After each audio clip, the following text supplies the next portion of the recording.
अस्सलाम वालेकुम dear students, कैसे हैं आप सब लोग। आज सेकंड ईयर के ऑर्गेनिक केमिस्ट्री के चैप्टर नंबर 16 से मेरा सेकंड लेक्चर है, जिसमें मैं आप लोग को एल्केन्स के बारे में बताऊंगी कि एल्केन्स क्या होते हैं और उनको हम लोग किस तरह उनकी नेमिंग करते हैं। और साथ में आप लोग को ग्रीक और लैटिन न्यूमरल्स के बारे में बताऊंगी, अल्काइल ग्रुप के बारे में बताऊंगी और रूट वर्ड, प्रीफिक्स, सफिक्स वगैरह ये सब आपको बताऊंगी। और स्ट्रेट चेन एल्केन्स की नेमिंग किस तरह करते हैं और ब्रांचेड चेन एल्केन्स की नेमिंग किस तरह करते हैं, ये सब आज मैं आप लोग को बताऊंगी। ठीक है, सबसे पहले शुरू करते हैं कि एल्केन्स क्या होते हैं। एल्केन्स से मुराद ऐसे हाइड्रोकार्बन जिसमें कार्बन और कार्बन के बीच में सिंगल बॉन्ड प्रेजेंट हो।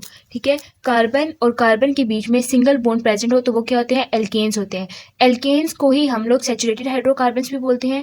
सैचुरेटेड आपको हाइड्रोकार्बन्स तो पता है ना, जिसमें हाइड्रोजन और कार्बन के बीच में लिंक होता है। ठीक है, यानी इस तरह कार्बन कार्बन कार्बन है, यहाँ पे साथ हम लोगों ने हाइड्रोजन भी अटैच कर दिया, H2 और CH3। ठीक है, तो ये जो है, अब इसमें कार्बन और कार्बन के बीच में क्या है, सिंगल बॉन्ड प्रेजेंट है। तो सैचुरेटेड हाइड्रोकार्बन्स में वो तमाम ऑर्गेनिक कंपाउंड्स आएंगे जिसमें कार्बन कार्बन के बीच में सिंगल बॉन्ड प्रेजेंट हो जाए। जितनी भी लंबी चेन हो जाए, इसमें कोई डबल ट्रिपल बॉन्ड नहीं आएगा। और अगर कार्बन कार्बन के बीच में डबल या ट्रिपल बॉन्ड आ गया तो वो सैचुरेटेड हाइड्रोकार्बन्स नहीं होंगे, वो होंगे अनसैचुरेटेड हाइड्रोकार्बन्स। ठीक है, अब हम देखते हैं कि एल्केन्स की हम लोग नेमिंग किस तरह करते हैं। पुराने ज़माने में जब एल्केन्स को नेमिंग उनकी की जाती थी ना, एल्केन्स में जितने भी ऑर्गेनिक कंपाउंड्स आते हैं उनकी जब नेमिंग करनी होती थी तो या तो वो साइंटिस्ट के नाम से होती थी, यानी जिस साइंटिस्ट ने उस ऑर्गेनिक कंपाउंड को डिस्कवर किया था उसके नाम पे ऑर्गेनिक कंपाउंड को भी नाम रख दिया जाता था, या फिर उस जगह की बुनियाद पर जिस जगह पे वो ऑर्गेनिक कंपाउंड बना है उस जगह के ऊपर जो है उस ऑर्गेनिक कंपाउंड का नाम रख दिया जाता था, या फिर जो ऑर्गेनिक कंपाउंड में कोई खास खसूसियत होती थी जिसकी बिना पर उसका नाम रख दिया जाता था। जैसे कि एक ऑर्गेनिक कंपाउंड है बारबिचूरिक एसिड। ठीक है, ये जो ऑर्गेनिक कंपाउंड है ना, ये बायर साइंटिस्ट का नाम था, उसने डिस्कवर किया था और इस साइंटिस्ट के नाम पे इस ऑर्गेनिक कंपाउंड का नाम रखा गया था, जिसको हम लोग बारबिचुरेट भी बोलते हैं या बारबिचुरिक एसिड बोलते हैं। ठीक है, और इसी तरह आप लोग मीथेन गैस, मीथेन से तो वाकिफ होंगे, सिंपलेस्ट हाइड्रोकार्बन होता है मीथेन। इसका जो कॉमन नेम है ना वो मार्श गैस रखा गया था। अब मार्श गैस इसका नाम इस बुनियाद पर रखा गया था कि ये जिस एरिया में डिस्कवर हुआ था ना, जब जिस एरिया में इसको डिस्कवर किया गया था वो मार्शी प्लेस टाइप थी। ठीक है, वो कीचड़ कीचड़ वाला एरिया था। ठीक है, उसकी बुनियाद पर इसका जो कॉमन नेम है वो मार्श गैस रख दिया गया था। और इसी तरह बहुत सारे ऑर्गेनिक कंपाउंड होते हैं जिसमें कोई खसूसियत होती है जिसकी बुनियाद पर, जैसे कि ग्लिसरीन जो है वो फैटी एसिड है और वो उसके अंदर मिठास होती है जिसकी बुनियाद पर उसका नाम ग्लिसरीन रखा गया है। इसी तरह जो है जो अब विनेगर है यानी सिरका, इसका कॉमन नेम है एसिटिक एसिड। तो इसी तरह ये ऑर्गेनिक कंपाउंड की पहले नेमिंग इस तरह की जाती थी। फिर आहिस्ता आहिस्ता साइंटिस्ट ने ये ज़रूरत महसूस की कि अगर इसी तरह हम लोग साइंटिस्ट के नाम पे या प्लेस की बुनियाद पर जिस जगह पे वो बना है ऑर्गेनिक कंपाउंड, उसकी बुनियाद पर अगर हम ऑर्गेनिक कंपाउंड को नाम देना शुरू कर देंगे तो बहुत ज़्यादा मुश्किल हो जाएगा सब ऑर्गेनिक कंपाउंड्स का नाम याद रखना। और हम अगर वो याद रख भी लेंगे तो बाकी लोगों के लिए बहुत मुश्किल होगा ऑर्गेनिक कंपाउंड का नाम याद रखना। ठीक है, तो इसलिए आयोपैक यानी international union of pure and applied chemistry, इन्होंने मिल के ना और ऐसा एक सिस्टम, एक ऐसे नेमिंग का मेथड डिस्कवर किया जिसके रिजल्ट में बहुत आसानी से हम लोग ऑर्गेनिक कंपाउंड्स का उन रूल्स को अप्लाई करके नाम दे सकते हैं और इस तरह ऑर्गेनिक कंपाउंड्स के नाम भी आसानी से दिए जा सकते हैं, यानी हमें उसको याद करने की ज़रूरत नहीं पड़ती। ठीक है, तो इस प्रोजेक्ट पर जो काम है ना वो 1947 में इनिशिएट हुआ, मतलब शुरू हुआ। 1947 में इस प्रोजेक्ट पर काम शुरू हो गया। उन रूल्स को पढ़ने से पहले ना हम लोग आ जाते हैं अल्काइल ग्रुप के ऊपर। ठीक है, अल्काइल ग्रुप क्या होता है। If we remove one hydrogen atom from alkane, कहते हैं अगर हम एक हाइड्रोजन एटम एल्केन से रिमूव कर दें तो वो एल्काइल बन जाता है। ठीक है, एल्काइल ग्रुप की तरफ हम फिर आते हैं। इससे पहले मैं आप लोगों को ग्रीक और लैटिन न्यूमरल्स के बारे में बता दूं, क्योंकि जब तक आपको ये नहीं पता होंगे ना तब तक आपके लिए अल्काइल ग्रुप को समझना बहुत ज़्यादा मुश्किल हो जाएगा। ठीक है, तो नंबर्स तो सबने सुने होंगे 1 2 3 4, ये सब तो ये आप लोगों ने सुना होगा। ठीक है, तो ग्रीक और लैटिन लैंग्वेज में जब किसी भी चीज़ को नंबरिंग करनी होती थी ना तो वो ये वर्ड्स यूज़ करते थे, यानी meth, eth, prop, but, pent, hex, hept, oct, non, dec. ठीक है, ये जो है ना मिथ 1 को रिप्रेजेंट करता है, इथ 2 को, प्रोप 3 को, ब्यूट 4 को, पेंट 5 को, हेक्स 6 को, हेप्ट 7 को, ओक्ट 8 को, नॉन 9 को, डीक 10 को।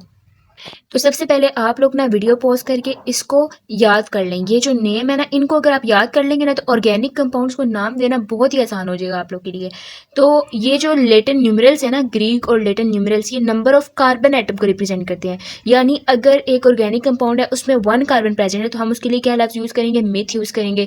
2 प्रेजेंट है, इथ यूज़ करेंगे। प्रोप यूज़ करेंगे 3 कार्बन के लिए।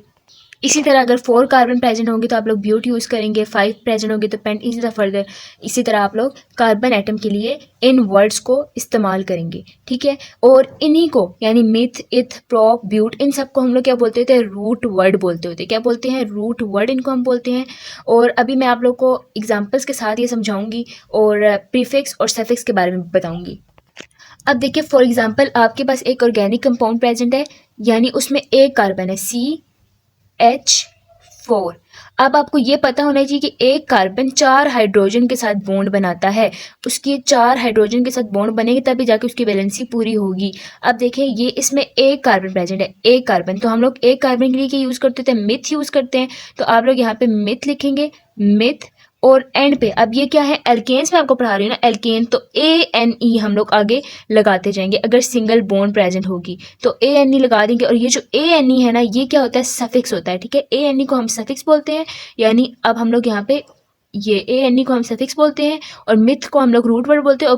और प्रीफिक्स के लिए हम लोग या फिर एन यूज़ करते हैं, या फिर आइसो यूज़ करते हैं, या फिर नियो यूज़ करते हैं। ये तीन जो होते हैं ना प्रीफिक्स, ये आगे मैं आप लोग को पढ़ा भी दूंगी। एन तो हम लोग स्ट्रेट चेन के लिए इस्तेमाल करते हैं, जबकि आइसो और नियो ब्रांचेड चेन वगैरह के लिए। ब्रांचेड चेन ऑर्गेनिक कंपाउंड है तो उसके लिए हम लोग ये लगाते होते हैं, वो मैं आप लोग को बता दूंगी बाद में, ठीक है।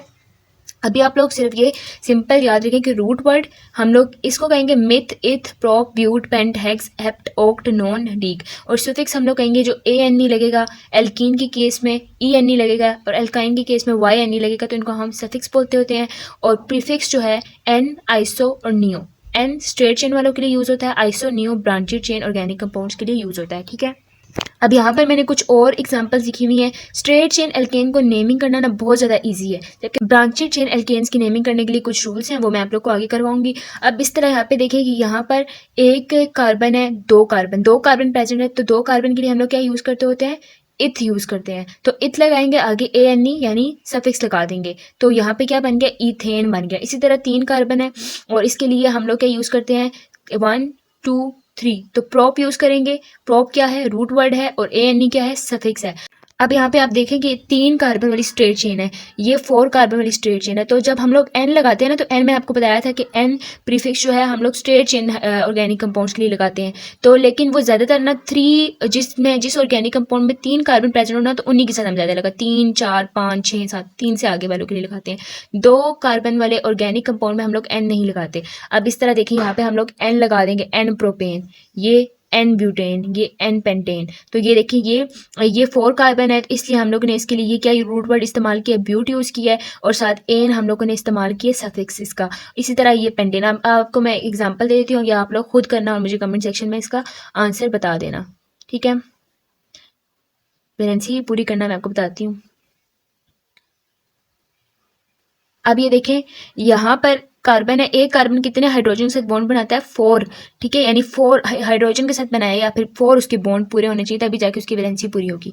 अब ये कार्बन है ना, एक इसका बॉन्ड इसके साथ बना हुआ है, एक और 3 इधर लगा देंगे तो इसकी वैलेंसी पूरी होगी। अब इस तरह इस कार्बन के 2 बॉन्ड बने हुए हैं और 2 और बना देंगे, इसकी वैलेंसी पूरी हो जाएगी। इसके भी 2 बने हुए हैं, 2 और बना देंगे, वैलेंसी पूरी। 2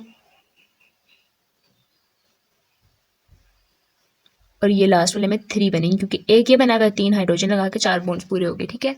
उम्मीद है अब आप लोग को स्ट्रेट चेन एल्केन की नेमिंग करना आसान हो गया होगा आपके लिए। और ये जो मैंने आप लोग को दिया है ना, इसकी नेमिंग आप लोग खुद करें और इसका आंसर मुझे कमेंट सेक्शन में आप लोग बता दें, ठीक है। फिर मैं आपको बता दूंगी कि आप लोगों ने सही आंसर बताया। इस तरह आप लोग की प्रैक्टिस हो जाएगी और आप लोग को नेमिंग करना आ जाएगी। यहाँ से वापस आते हैं एल्काइल ग्रुप की तरफ, ठीक है। अब आप लोग को एल्केन का कंसेप्ट तो समझ आ गया होगा कि ये सारा रूट वर्ड प्रीफिक्स सफिक्स सब कुछ आपको समझ आ गया होगा।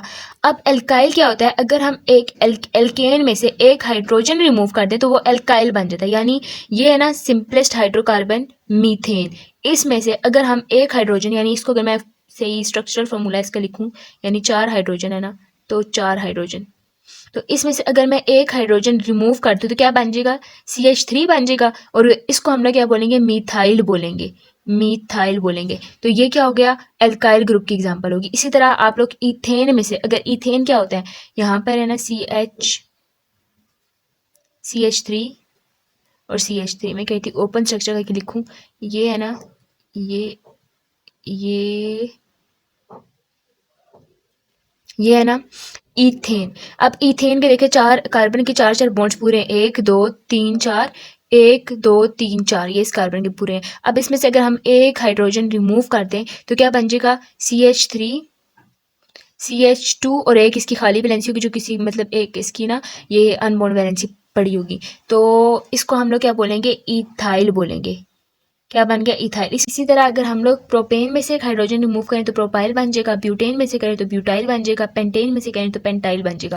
तो यहाँ तक उम्मीद है आप लोग को ये ऊपर वाला सारा कंसेप्ट एल्काइल का, ग्रीक और लेटिन न्यूमेरल्स का, और स्ट्रेट चेन एल्केन की नेमिंग का, और एल्केन्स को भी, कोई भी एल्केन्स का सिंगल बॉन्ड वाला कोई भी ऑर्गेनिक कंपाउंड प्रेजेंट होगा तो उसका भी आपको नाम देना आसान हो गया होगा, स्ट्रेट चेन ऑर्गेनिक कंपाउंड्स, ठीक है, उनको नाम देना आपको आ गया होगा। और आप लोग जितनी इसकी प्रैक्टिस करेंगे इतना आपको ज़्यादा आएगा, ठीक है।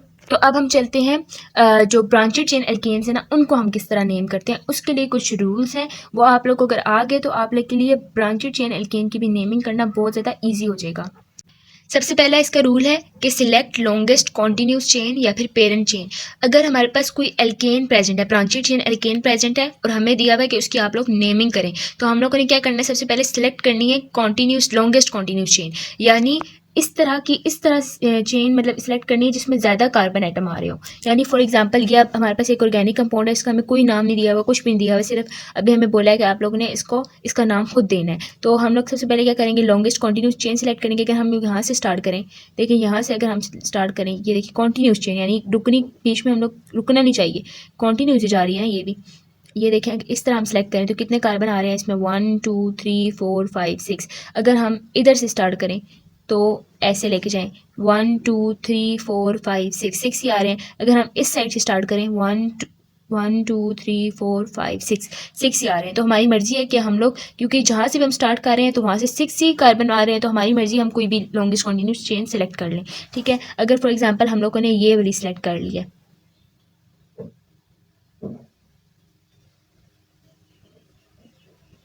ठीक है, हम लोगों ने ये वाली लॉन्गेस्ट कॉन्टिन्यूस चेन सेलेक्ट कर लिया। अब यहाँ पर हमारे लिए मुश्किल नहीं, क्योंकि हर तरह से नंबरिंग करके ना 6 ही कार्बन आ रहे थे, तो हमने अपनी मर्जी से कोई भी लॉन्गेस्ट कॉन्टिन्यूस चेन सेलेक्ट कर लिया। अब इस तरह अगर एक और ये ऑर्गेनिक कंपाउंड है, इसमें से हमें इन्होंने बोला है इसका नाम दें आप लोग, आगे नाम फर्दर मैं बताऊँगी, अभी हम लोग फर्स्ट रूल को सिर्फ देख रहे हैं। तो अगर हमें ये एक ऑर्गेनिक कंपाउंड दे दिया, ब्रांचेड चेन एल्केन है और इसका नाम हम लोगों ने देना है, तो हम लोगों ने लॉन्गेस्ट कॉन्टिन्यूस चेन सबसे पहले सेलेक्ट करनी है। अगर हम लोग देखें, अगर हम लोग यहाँ से चेन स्टार्ट करें और इस तरह लेके आएँ तो कितने कार्बन आ रहे हैं, 1 2 3 4 5 6 7। अगर हम लोग यहाँ से स्टार्ट करें तब भी कितने आ रहे हैं, 1 2 3 4 5 6 7। और अगर हम लोग इस तरह स्ट्रेट इसको लेके जाएं, यानी इस तरह स्ट्रेट लेके जाएं, तो 1 2 3 4 5 6 आ रहे हैं। अब इसको हम लोग नहीं सेलेक्ट करेंगे क्योंकि 7 वाली को हम सेलेक्ट करेंगे। अगर हम लोग यहाँ से भी स्टार्ट करें, देखें 1 2 3 4 5 6, और इस तरह देखें 1 2 3 4, यहाँ पे तो बहुत ही कम आ रहे हैं, तो हम लोगों ने लॉन्गेस्ट वाली सिलेक्ट करनी। तुम्हारी मर्जी, हम इधर से स्टार्ट करें इधर से स्टार्ट करें, हम लोगों ने लॉन्गेस्ट सेलेक्ट करनी है, तो हम लोग इसको सिलेक्ट कर लेंगे। ये होगी हमारी लॉन्गेस्ट कॉन्टिन्यूस चेन सिलेक्ट। तो सेकंड रूल है हमारे पास numbering of the longest chain, यानी अब हम लोगों ने जब लॉन्गेस्ट चेन सिलेक्ट कर ली है ना, पहला रूल हमारे पास हो गया, हम लोगों ने लॉन्गेस्ट चेन सिलेक्ट कर ली है, ये ऑर्गेनिक कंपाउंड था, हम लोगों ने इस तरह लॉन्गेस्ट चेन ये वाली सिलेक्ट की। अब हम लोग ये समझ नहीं आ रहा कि हम लोग नंबरिंग यहाँ से करें या फिर यहाँ से करें, और अगर हम लोग यहाँ से करेंगे तो 1 2 3 4 5 6 7, 1 2 3 4 5 6 7, तो हम लोग उस साइड से नंबरिंग स्टार्ट करेंगे जहाँ से, अब ये जो अब यहाँ से साइड पे आपको ये नज़र आ रही है ना, ये जो ब्रांच नज़र आ रही है, साथ ये जो इसके अलावा लॉन्गेस्ट कॉन्टिन्यूस चेन के अलावा जो रह जाती है ना, उसको हम लोग बोलते होते हैं सब्स्टिट्यूएंट। क्या बोलते हैं, सब्स्टिट्यूएंट, ठीक है। अब जहाँ से भी सब्स्टिट्यूएंट करीब आ रहा होगा ना, वहाँ से हम लोग नंबरिंग स्टार्ट करेंगे। अगर फॉर एग्जाम्पल हम लोग यहाँ से नंबरिंग स्टार्ट करें, 1 2 3, यानी थर्ड कार्बन पे सब्स्टिट्यूएंट करीब आ रहा है, यानी CH3। ये CH3 आप लोग गैस करें क्या है, वीडियो पॉज करके गैस करें। और अब उम्मीद है आप लोगों ने गैस कर लिया होगा। तो इसका नाम क्या है, CH3 है, तो इसका नाम है मीथाइल। मीथेन में से एक हाइड्रोजन रिमूव किया तो मीथाइल। तो अब यहाँ से कार्बन नंबर 3 पे आ रही है ब्रांचेड चेन, यानी ये जो सब्स्टिट्यूएंट है। अगर हम लोग यहाँ से नंबरिंग स्टार्ट करें तो 1 2 3 4 5, कार्बन नंबर 5 पे आ रहा है ये सब्स्टिट्यूएंट, तो हम लोग वहीं से हमेशा नंबरिंग स्टार्ट करते हैं जहाँ से ब्रांच या सब्स्टिट्यूएंट करीब पड़ा हो, ठीक है।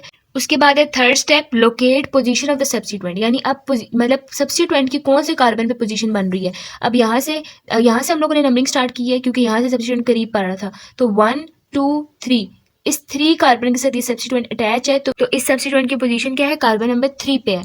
तो यहाँ से हमारा ये वाला स्टेप भी क्लियर हो गया, ये स्टेप भी क्लियर हो गया। उसके बाद फोर्थ स्टेप है मल्टी सब्स्टिट्यूएंट और अल्फेटिक ऑर्डर, यानी अगर हमारे पास एक ऐसा ऑर्गेनिक कंपाउंड आ जाता है जिसके ऊपर एक से ज़्यादा सब्स्टिट्यूएंट प्रेजेंट है, तो हम उसकी किस तरह नंबरिंग करेंगे, और अल्फेटिक ऑर्डर क्या है, ठीक है। तो अब यहाँ पे मैंने एक ऑर्गेनिक कंपाउंड दिया है जिसमें हम लोगों ने एक तो ये फ्लोरीन जो है, फ्लोरीन इसका एक सब्स्टिट्यूएंट है, और एक ये मिथाइल अटैच है ब्रांच के तौर पर, ब्रांचेस 2 प्रेजेंट है इसमें।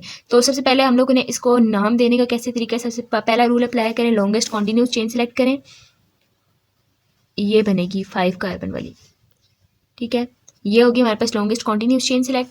तो उसके बाद देखें कि ये मिथाइल, अब नंबरिंग कहाँ से स्टार्ट करेंगे, जहाँ से सब्स्टिट्यूएंट करीब पड़ा हो। अब यहाँ से अगर हम लोग करेंगे तो 1 2 3 कार्बन पे सब्स्टिट्यूएंट आ रहा है, जबकि यहाँ से स्टार्ट करेंगे तो 1 2 कार्बन में पहला सब्स्टिट्यूएंट आ रहा है। तो हम लोग कहाँ से नंबरिंग स्टार्ट करेंगे, यहाँ से करेंगे 1 2 3 4 5, ठीक है।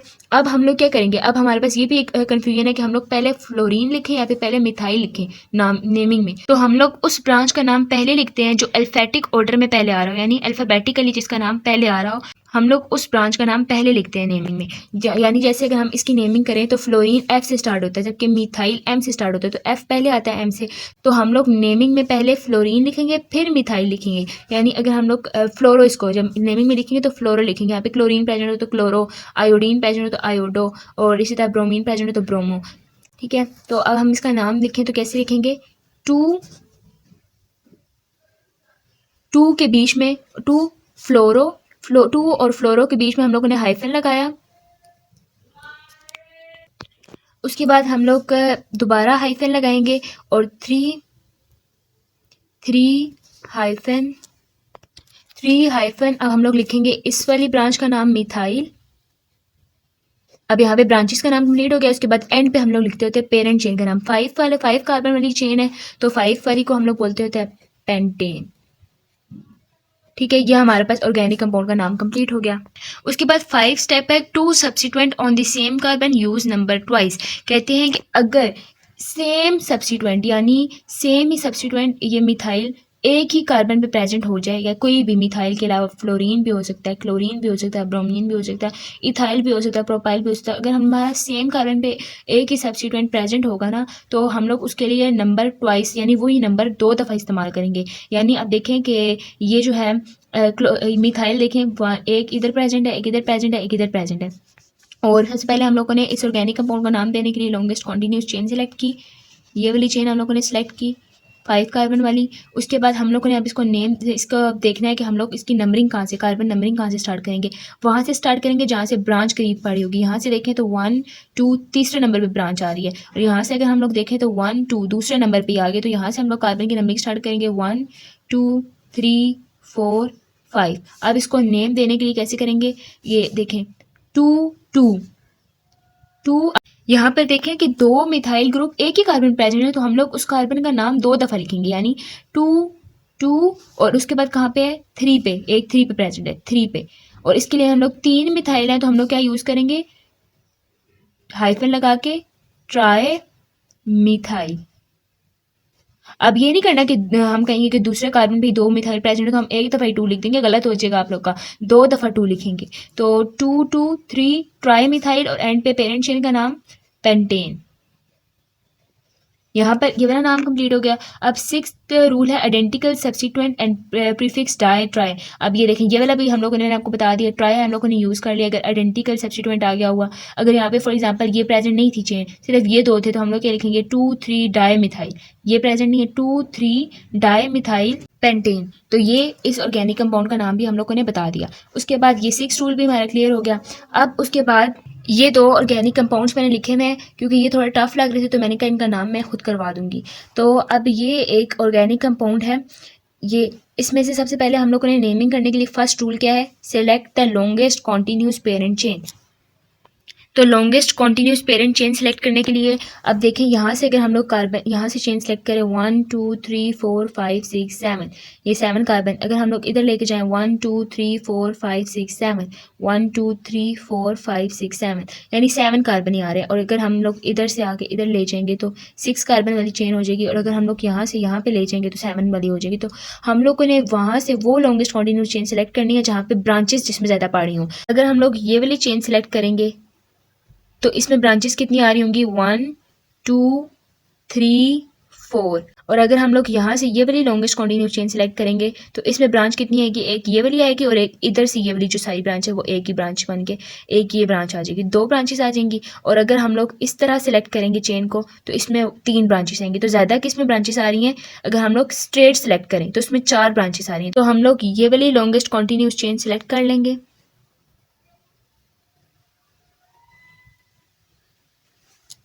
अब सेकंड रूल क्या है, कार्बन को नंबरिंग देनी है। तो नंबरिंग कहाँ से देंगे, अगर हम लोग यहाँ से नंबरिंग देना स्टार्ट करेंगे तो तीसरे नंबर पे ब्रांच आएगी, तीसरे कार्बन पे। अगर हम यहाँ से स्टार्ट करेंगे तो सेकंड कार्बन पे ब्रांच आ जाएगी। तो हम लोग इधर से नंबरिंग देना स्टार्ट करेंगे 1 2 3 4 5 6 7। ठीक है, अब हम नेम लिखेंगे इसका। एक 2 पे मिथाइल ग्रुप प्रेजेंट है, एक 3 पे और एक 5 पे। तो हम लोग पहले ये वाला कौन सा है, इथाइल है। तो ई पहले आता है या एम पहले आता है, ई पहले आता है ना, तो हम लोग पहले इथाइल लिखेंगे, यानी 4 इथाइल हाइफन फिर 2 4 5 2 4 5 फिर क्या है हाइफन मिथाइल। और पेरेंट चेन का क्या नाम है, 7 कार्बन वाली है तो हेप्टेन। इसी तरह अगर हम लोग सेकंड इस ऑर्गेनिक कंपाउंड का नाम दें तो हम लोग सबसे पहले लॉन्गेस्ट कॉन्टिन्यूस चेन सेलेक्ट करेंगे। तो 1 2 3 4 5 6 वाली ये वाली लॉन्गेस्ट कॉन्टिन्यूस चेन होगी। ये कॉन्टिन्यूस चेन हम लोगों ने सिलेक्ट कर ली। अब कार्बन को नंबरिंग देनी है। तो देखिए यहाँ से भी सब्स्टिट्यूएंट दूसरे नंबर पे आ रहा है और यहाँ से भी सब्स्टिट्यूएंट दूसरे नंबर पे आ रहा है। तो अब हम क्या करेंगे, अब यहाँ पर एक कन्फ्यूजन क्रिएट हो गया कि सब्स्टिट्यूएंट दोनों तरफ से सेकंड नंबर पे ही आ रहा है। तो अब हम देखेंगे कि जो दूसरा सब्स्टिट्यूएंट प्रेजेंट है, यानी तो वो आप देखेंगे कि वो किस साइड से करीब पड़ा है। यानी यहाँ से अगर हम लोग देखें तो 1 2 3 वो तीसरे नंबर पे आ रहा है। अगर हम यहाँ से नंबरिंग स्टार्ट करें तो 1 2 3 4 ये 4 नंबर पे ये वाली ब्रांच करीब पड़ी है। तो हम लोग देखेंगे कि कम नंबर्स पे ब्रांचेस जल्दी से कवर हो जाए, जल्दी आ जाए ब्रांचेस। तो हम लोग यहाँ से नंबरिंग स्टार्ट करेंगे 1 2 3, क्योंकि यहाँ पे तीसरे नंबर पे सेकंड ब्रांच आ रही है, 4 5 6। अब हम इसका नेम लिखेंगे। तो मिथाइल 3 जगह प्रेजेंट है, एक यहाँ पे 2 नंबर पे, एक 3 पे और एक 5 पे। तो हम लोग एक दफ़ा 2 3 5 ट्राई मिथाइल, सॉरी यहाँ पर भी हम लोगों ने ट्राई मिथाइल लिखना था क्योंकि यहाँ पे भी 3 मिथाइल है ना, ट्राई मिथाइल है यहाँ पे भी। तो यहाँ पे भी ट्राई मिथाइल लिखेंगे क्योंकि 3 मिथाइल हैं। अगर 2 होते तो डाई मिथाइल लिखते। ठीक है, उसके बाद अब पेरेंट चेन का नाम लिख देंगे एंड पे। तो 6 कार्बन वाली है तो इसको हम बोलेंगे हेक्सेन। तो यहाँ पर हमारी एल्केन की नेमिंग कंप्लीट हो गई है। उम्मीद है आप लोग को आज का लेक्चर अच्छा समझ आया होगा। और अगर आप लोग को कोई भी कन्फ्यूजन है तो कमेंट सेक्शन में पूछ सकते हैं और मेरे चैनल को सब्सक्राइब कर दें।